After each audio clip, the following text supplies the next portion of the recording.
Hello students, welcome to Odia study. जय जगन्नाथ मोर समस्त को। आज आम तुम किसी मल्टीपल चॉइस क्वेश्चन करवा तुम डिस्ट्रिक्ट पुलिस आउ ओडिशा पुलिस रे एसआई पई। जेहेतु तुम मैंने जानिच तुम ओयू ट्रिपल एससी कंडक्ट करने को जाऊँगी। ओडिशा पुलिस एसआई आउ डिस्ट्रिक्ट पुलिस आउ ओएसएफ ए तीनटा एग्जाम आउ कम्युनिकेशन कांस्टेबल ए सबूर एग्जाम तुम ओयू ट्रिपल एससी कंडक्ट कर।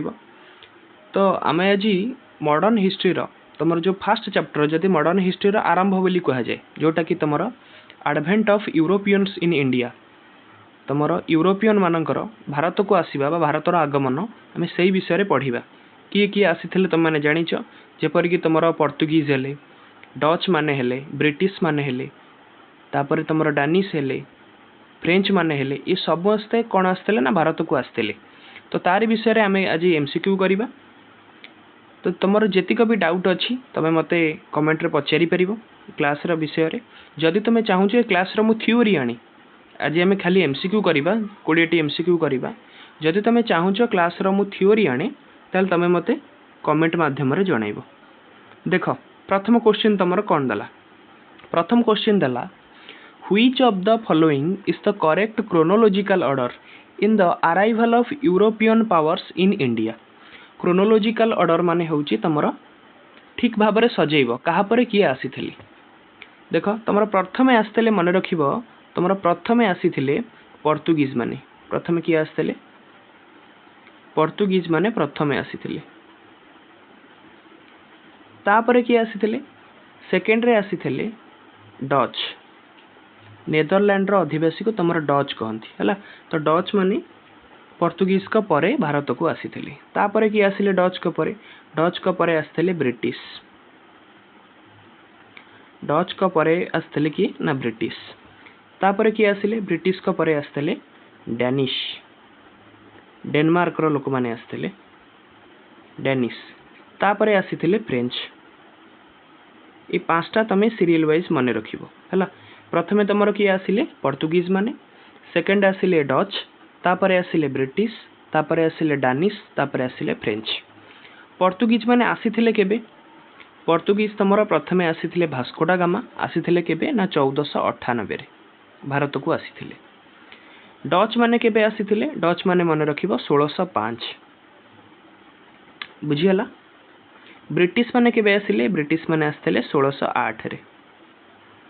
एट तुम लिखुची टिके भल भाव तुम नोट मध्य करि नबो। डानिश केबे आसीथिले? डानिश आसीथिले 1620 रे। फ्रेंच माने केबे आसीथिले भारत को? फ्रेंच माने आसीथिले 1668 रे। ए सब गुड़िक मन रखिबो। अच्छा कि तुम कहबो किछि बही रे डच मानकर 1602 देइछि, ब्रिटिश मानकर 1600 देइछि। 1600 आउ 1602 से मानकर कंपनी फॉर्मेशन होइतला, किंतु से माने इंडिया को आसीथिले मु जो मसिया लिखिछि। डच माने आसीथिले 1605 रे, ब्रिटिश माने आसीथिले 1608 रे। एगुड़ाक सब तुम मन रखिबो हैला। जदि तुम थ्योरी क्लास चाहूछ ताले मते कमेंट रे जणाइबो, मु थ्योरी क्लास टे मध्ये आनिबी। देख जानि पारले एतिकी। ताले क्वेश्चन देख क्रोनोलॉजिकल ऑर्डर कोन देला। ऑप्शन ए टा देख पोर्तुगीज, ब्रिटिश, डच, फ्रेंच। भूल अच्छे एटा, कारण तुम डच माने आगा आसीथिले पोर्तुगीज का परे, एठी ब्रिटिश अछि, तेणु ये ऑप्शन टा हबनी। बी टा देख पोर्तुगीज, पोर्तुगीज का परे कोन लिखिला डच, डच परे ब्रिटिश, ब्रिटिश परे फ्रेंच। ये ठीक साइज रे अछि ना नहीं, तेणु यहाँ ठीक अच्छे। बुझीपार आउ सब गुड़ाक भूल अच्छी। बुझीपार ताले को ऑप्शन तुम ठीक हम? ऑप्शन बी तुम ठीक हम। तापर क्वेश्चन देख in which year did Vasco da Gama land at Calicut. Vasco da Gama तुम होचंती पोर्तुगीज रो नेविगेटर थिले। तो प्रथमे पोर्तुगीज जी की आसीथिले भारत को सी हला भास्को डा गामा। पढ़िथबो नवम दशम बही रे जेतबेले थिला भास्को डा गामा तुमर प्रथमे जलपथ आविष्कार करथिले ना नहीं। तो भास्को डा गामा प्रथम पोर्तुगीज थिले जे कि भारत को आसी पहुंचीथिले। केबे पहुंचथिले ना तुम मन रखिबो 1498 रे। केबे ना 1498 रे। कोठी पहुंचीथिले? कालीकट रे। कालीकटटा तुमर कोठी अछि ना केरल रे हैला। कालीकटटा तुमर अछि कोठी ना केरल रे। तो प्रथमे से केरल रो कालीकट रे 1498 मसिया रे आसिकी पहुंचीथिले। तापर क्वेश्चन देख हु वाज द 3 नंबर देख who was the local Hindu ruler who received Vasco da gamma eight Calicut. Vasco डा गामा आसिकी पहुँचिले कालीकट रे 1498 तो तांको वेलकम किए करथिले, तांको किए रिसीव करथिले माने सेतबळे कालीकट रे राजा किए थिले, रूलर किए थिले। कालीकट रे राजा थिले मने रखिबो जामोरिन। जामोरिन तांको स्वागत जणाइथिले काहाकू वास्को डा गामा को। बुझी पारलो। तापर क्वेश्चन देखो 4 नंबर देखो कौन देला। Which Portuguese governor introduced the famous blue water policy. किए केउ पोर्तुगीज गवर्नर तुमरो ब्लू वाटर पॉलिसी को आनी थिले। ब्लू वाटर पॉलिसी कौन देख तुमरो प्रथम पोर्तुगीज गवर्नर जदि कहजिबो ताले तुमरो किए हेबे ना ई फ्रांसिस्को डी अल्मेडा हेबे। ये होचंती first Portuguese governor in India. India रे प्रथम पोर्तुगीज गवर्नर थिले किए ना फ्रांसिस्को डी अल्मेडा। एटा भल भाबरे मन रखिबो एग्जाम रे बहुत थरा आसे हैला। ए फ्रांसिस्को डी अल्मेडा तमरा आनिथिले ब्लू वाटर पॉलिसी। कौन एटा ब्लू वाटर पॉलिसी से कहिथिले जे आमे हमर पोर्तुगीज माने ही जलपथ आविष्कार जेहेतु आमे करिथिलु तो टोटल इंडियन ओशन ने अधिकारटा हमर रहिबो। तो एटा को से ब्लू वाटर पॉलिसी बोली कहिथिले जे इंडियन ओशन संपूर्ण अधिकार पोर्तुगीज मानक हाथ रे रहिबो। कौन पई ना आमे जेहेतु जलपथ आविष्कार करिथिलु। बुझी पारलो। तेणु ब्लू वाटर पॉलिसी तुम आनिथिले फ्रांसिस्को डी अल्मेडा एवं ये होचंती प्रथम Portuguese governor in India Bharat रे। जानि पारलो। देख तापरे आ गोटे ऑप्शन मु कौन तुमको बुझाई दूची। ऑप्शन एटा देख कौन देइची ना अल्फोंसो डी अल्बुक्यूर्क। ये भी तुमर जने गवर्नर थिले। फ्रांसिस्को डी अल्मेडा तुमर प्रथम गवर्नर थिले किंतु ये जो अल्फोंसो डी अल्बुक्यूर्क ये तुमर भी जने गवर्नर थिले। आंकु कहा जाए real founder real Portuguese power real founder of Portuguese power in India. India रे जदि पोर्तुगीज का पावर को किए विस्तार करथांती ताले सी होचंती अल्फोंसो डी अल्बुक्यूर्क। केमिति कोन ना ये गोवा को 1510 मसीह रे ऑक्युपाई करिथिले अधिकार करिथिले हैला। तो सेमती एटा मन रखिबो। आउटे तमर ए गवर्नर हेले किए ना निनोडा कुन्हा। निनोडा कुन्हा का बेले कौन होता ना पोर्तुगीज मानकर कैपिटल कोचिन थिला। प्रथमे कोचिन नु गोवा को ट्रांसफर होता कहा समय ना निनोडा कुन्हा समय रे। प्रथमे थिला कौन कोचिन कोचिन टू गोवा तंकर कैपिटल शिफ्ट होता। बुझी पारल। जीवा आगु को देख तुम सब ये लिखा जाइए मु जहाँ कहली सब किसी क्वेश्चन अच्छी। देख 5 नंबर देख who the Portuguese captured Goa from the sultan of Bijapur in which year. Portuguese Goa को कैप्चर करथिले अधिकार करथिले कहा ठारू ना सुल्तान ऑफ बीजापुर को ठारू। केउ मसीहा रे मन रखिबा एटा 1510। तो सेतबळे पोर्तुगीज कर गवर्नर किए थिले ना ई अल्फोंसो डी अल्बुक्यूर्क थिले हैला। तांकरी समय रे पोर्तुगीज माने गोवा को अधिकार करथिले कहा ठारू ना सुल्तान ऑफ बीजापुर को ठारू। बुझी पारल। मसीहाटा भी मन रखिबा मसीहाटा होची 1510। तापरे जिबा 6 नंबर देख who among the following is considered the real founder of Portuguese power in India. Portuguese कर पावर इंडिया रे विस्तार हेबा पई तार रियल फाउंडर किए थिले प्रमुख भूमिका किए ग्रहण करथिले एटा मन रखिबो सेही अल्फोंसो डी अल्बुक्यूर्क। केमिति करथिले ना ये गोवा को ऑक्युपाई करथिले 1510 रे। पूर्व क्वेश्चन ने जानल सेथि पई यांकु रियल फाउंडर कहा जाए पोर्तुगीज पावर इन इंडिया हैला। तापर क्वेश्चन देखो 7 number the fast printing press in India was established by the Portuguese in 1556 at which place. प्रथम प्रिंटिंग प्रेस इंडिया रे पोर्तुगीज माने एस्टाब्लिश करथिले 1556 मसीह रे। केउ जगह रे केउ प्लेस रे कोठी एस्टाब्लिश करथिले एटा मन रखिबो सेही गोवा रे। प्रथमे प्रिंटिंग प्रेस गोवा रे पोर्तुगीज माने कोन करथिले एस्टाब्लिश करथिले 1556 मसीह रे। बुझियाला। नेक्स्ट क्वेश्चन देखो tobacco and potato were introduced into India by which European power. Tobacco बा तमरो जोटा ओडिया रे कहउछो तमाखु आउ पोटैटो ताकू इंडिया रे किए इंट्रोड्यूस करथिले ना ई पोर्तुगीज माने ही इंट्रोड्यूस करथिले। तापर नेक्स्ट क्वेश्चन देखो पोर्तुगीज परंक तमर किए आसीथिले। पोर्तुगीज पर तमर आसीथिले डच।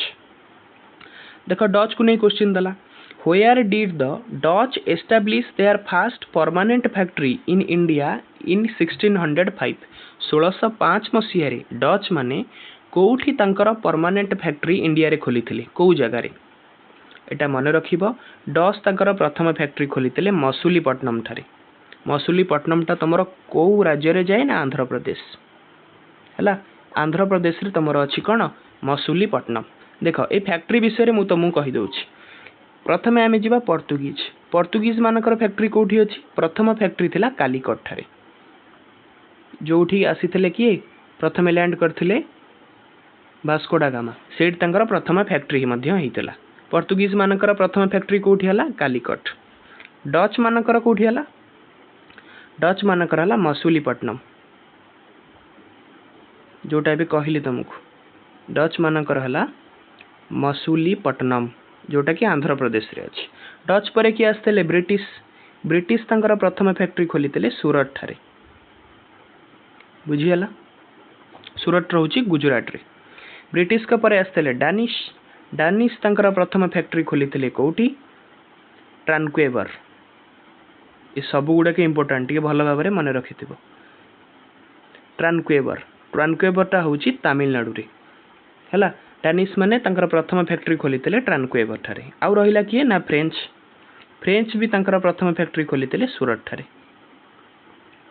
बुझीपार पर्तुगीज माने प्रथम फैक्ट्री खोलते कालीकट ठारे डच माने प्रथम फैक्ट्री खोलते मसूलीपट्टनम ठारे सूरत ठारे खोलते ब्रिटिश माने तापरे ट्रांक्वेवर रे खोली डानिश माने फ्रेंच तांकर प्रथम फैक्ट्री खोलते सूरत ठारे बुझीपार तापर क्वेश्चन को जीवा देख the Dutch power in India was completely eliminated after their defeat in which battle Dutch power in India Dutch कौन करथिले ना तमर 1605 रे डच माने आसीथिले एवं ये 1759 रे गोटे युद्ध रे ब्रिटिश को ठारू हारी जाइथिले तापर से पळैथिले बुझीगला तो ब्रिटिश को संगे जो युद्ध होइतला से युद्धर ना कौन से युद्धटी हूँ बैटल ऑफ बेदारा तो बैटल ऑफ बेदारा टी होता 1759 रे ब्रिटिश को आउ डच को मध्य जो थे कि डच हारी जाइथिले एवं भारत छाड़ी पळैथिले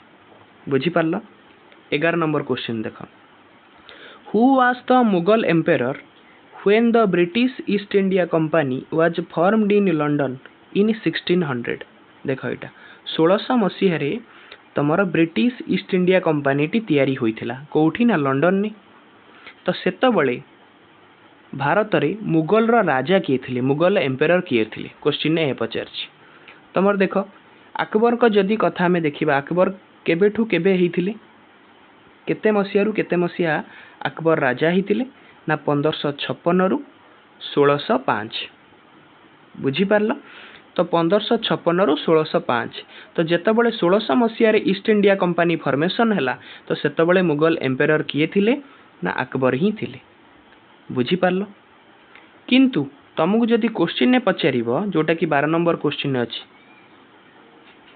कौन देइछि देख captain William Hawkins visited the court of which Mughal emperor in 1608 to seek trade concession 1608 रे तुमको जदि पचार 1608 रे से माने भारत को आसी ब्रिटिश माने तो 1608 रे सेतबळे मुगल एम्पेरर किए थिले ना अकबर को परे किए थिले 1605 परे 1608 रे थिले जहांगीर एटा मध्य मन रखिबो बुझी पारलो 12 नंबर क्वेश्चन तुमको पचारला captain William Hawkins visited the court of which Mughal emperor in 1608 to seek trade concession captain William Hawkins Mughal emperor को केतबळे किए थिले जहाँ को कोर्ट को से जाइथिले 1608 रे ट्रेड रो परमिशन आनिया पई जे हमको ट्रेड करबा को सुजोग दिया जाऊ सेतबळे किए थिले मुगल एम्पेरर 1608 रे ना जहांगीर थिले बुझी पारलो तापर क्वेश्चन देख 13 नंबर देख where did the British east India company establish it's permanent factory इन 1613 1613 मसीह रे ब्रिटिश ईस्ट इंडिया कंपनी तंकर प्रथम परमानेंट फैक्ट्री कोठी खोली थिले कहिछि तुमको आ पूर्व संग से पढ़ेली पर्तुगीज माने प्रथम फैक्ट्री खोली थिले कालीकट ठारे डच माने प्रथम फैक्ट्री खोलते मसूलीपट्टनम जोटा कि आंध्र प्रदेश रे अछि ब्रिटिश माने प्रथम फैक्ट्री खोली सूरत ठारे। सेमती डानिश माने प्रथम फैक्ट्री खोली ट्रांक्वेबर जोटा कि अच्छी तमिलनाडु रे। फ्रेंच माने प्रथम फैक्ट्री खोली सूरत ठारे। बुझीपार। तेणु ब्रिटिश तंकर प्रथम परमानेंट फैक्ट्री कोठी खोली ना सूरत ठारे खोली। बुझीपार। नेक्स्ट क्वेश्चन देख। Fort Saint George was constructed by the British at which of the following places. British तंकर दीटा फोर्ट करथिले मन रखिबो। गोटे होची फोर्ट सेंट जॉर्ज, आउ गोटे होची फोर्ट विलियम, आउ गोटे होची फोर्ट विलियम हैला। तो ये फोर्ट सेंट जॉर्ज से कोठी खोली ना माड्रास रे। किंतु तुमको जदि पचारिबो फोर्ट विलियम, फोर्ट माने होची दुर्ग, तो फोर्ट विलियम से कोठी बनैथिले? फोर्ट विलियम बनैथिले कलकत्ता ठारे। बुझी पारलो। ब्रिटिश माने तमर दीटा फोर्ट बा दुर्ग बनैथिले। जदि फोर्ट सेंट जॉर्ज पचारिबो ताले माड्रास हबो, जदि फोर्ट विलियम पचारिबो ताले कलकत्ता हबो। बुझी गला। जिबा आगु को देखो तापरे। व्हिच 15 नंबर देख। Which European power received Bombay as a wedding dowry from the Portuguese. क्यों यूरोपियन पावर बॉम्बे को डाउरी हिसाब रे पाइथिले, जौतुक हिसाब रे पाइथिले पोर्तुगीज मानक ठारू? किए पाइथिले? ऑप्शन ने देला फ्रेंच, डच, ब्रिटिश ना डानिश। किए पाइथिले को देख। तमर किंग चार्ल्स टू, ब्रिटिश कर राजा जे थिले किंग चार्ल्स टू, तांकर पोर्तुगाल कर रानी को सहित विभाग रहितला, बाहागर रहितला। बुझियाला। तो जेहेतु बाहागर रहितला, पोर्तुगीज माने जौतुक रे बॉम्बे शहर टी को दान कर देइथिले। बुझी पारलो। काहाकू दान कर देइथिले ताले? ब्रिटिश मानकू दान कर देइथिले। ताले आंसर हबो कोन? ब्रिटिश। तमर ब्रिटिश कर राजा जे थिले चार्ल्स टू, तांका सहित पोर्तुगीज रानी कर विभागर बाहागर रहितला। तो पोर्तुगीज माने डाउरी रे जौतुक रे बॉम्बे शहर टी को ब्रिटिश मानकू दान कर देइथिले हैला। बुझी पारलो। तापर क्वेश्चन देखो 16 number. Who was the founder of Calcutta establish by merging 3 villages. Calcutta सो शहरटे बा एबे जाहाकू कोलकाता बिली कहूछ, तार फाउंडर किए? कोलकाता तमर 3टी विलेज को नहीं तैयारी। गोटे हला सुतानुटी, आउ गोटे हला गोविंदपुर, आउ गोटे हला कालीकटा। तो 3टी विलेज को नहीं जोड़ा होकरी कलकत्ता शहरटी तैयारी होइतिला। तो कलकत्ता शहर फाउंडर किए थिले? मने रखिबो, कलकत्ता शहर फाउंडर थिले जॉब चार्नोक। किए थिले? Job Charnock. बुझीगला। तापर क्वेश्चन देख। जेतिक भी क्वेश्चन करूचे सबू इंपोर्टेंट, सबू एग्जाम रे आसीछि, तो भल भाव में मन देकी सुन। 7 नंबर कौन देला? The French East India company was formed during the rain of which French king. French East India company जो तैयारी होइथिला सेतबळे फ्रेंच रो राजा किए थिले? फ्रेंच रो राजा थिले मन रखिबो लुईस एक्स आईवी, चतुर्दश लुई थिले कौन तमर ना फ्रेंच रो राजा जेतबळे फ्रेंच ईस्ट इंडिया कंपनी तैयारी होइथिला। फ्रेंच आसीथिले इंडिया को केबे कहिथिले तुमको ना 1668 रे, किंतु से तांकर फ्रेंच रे माने फ्रांस रे 1664 मसीह रे फ्रेंच ईस्ट इंडिया कंपनी बनैथिले हैला, किंतु भारत को आस्थिले 1668 रे। तो जेतबळे 1664 रे से माने फ्रेंच ईस्ट इंडिया कंपनी बनैथिले सेतबळे राजा थिले किए ना लुईस एक्स आईवी। बुझियाला। तापर क्वेश्चन देख 18 number. Where was the headquarter of the French East India company located. French East India company रो हेडक्वार्टर कोठी थिला? हेडक्वार्टर कोठी थिला? से तो आसिले तांकर प्रथम फैक्ट्रीटा को बनैथिले इंडिया रे कोठी ना सूरत ठारे, किंतु तांकर हेडक्वार्टर जो थिला मुख्य जो जेमती कैपिटल भलिया थिला, हेडक्वार्टर थिला कोटा ना पौंडीचेरी हैला। पौंडीचेरी तांकर हेडक्वार्टर थिला। तापर क्वेश्चन देख। The French dreams of establishing an empire in India were decisively crossed in which battle. French मानकर जो स्वप्न थिला जे आमे इंडिया रे एक एम्पायर तैयारी करिवु, तो केउ को बैटल ले से हारिबा परे, को बैटल ले को युद्ध रे से हारिबा परे तांकर से स्वप्नटी भांगी जाइथिला। आर आंसर हबो कोन? आर आंसर हबो तमरो battle of Wandiwash. Battle of Wandiwash 1760 रे ब्रिटिश और फ्रेंच को मध्य रे हेइथिला एवं जोथरे कि फ्रेंच परास्त होइथिले, ब्रिटिश माने जीतिथिले। बुझीपार लास्ट क्वेश्चन देख who led the British forces in the decisive battle of Buxar in 1764 1764 तुमर युद्ध होता कौन बक्सर बक्सर युद्ध बैटल ऑफ बक्सर तो सेते बेले ब्रिटिश फोर्स को लीड किए करुले तुमर कहा कहा भितर होता बक्सर युद्ध होता ब्रिटिश आउ भारतर तीनोटी राजा मिसिक युद्ध करुले ब्रिटिश किए किए ना मीर क्वासिम शाह आलम टू आउला सुजाउद्दौला तो ये बैटल ऑफ बक्सर रे ब्रिटिश को हेड किए करुले ब्रिटिश को हेड करुले हेक्टर मुनरो ये तीन जन को हरई जहाँकि फल ब्रिटिश संपूर्ण भाव भारत को अख्तियार करनी बुझीपार समस्ते तो आज क्लास तुमको केमती लगिला मते निहाती कमेंट रे जणाइबो क्लास भल लागिथिले निहाती लाइक करिवो सांग मानक सह शेयर करिवो चैनल को जदि नुआ आछो ताले निहाती सब्सक्राइब करिवो एवं आउ गोटे कथा मन रखिबो जदि तमर थ्योरी पढ़िबार अछि आ उपरे advance of European of India रे ताले मते तमे कमेंट रे जणाइबो मु आ विषय रे गोटे थ्योरी मध्ये नै कि आसीबी बुझिहला रहउची पुन देखा आ गोटे क्लास रे जय जगन्नाथ।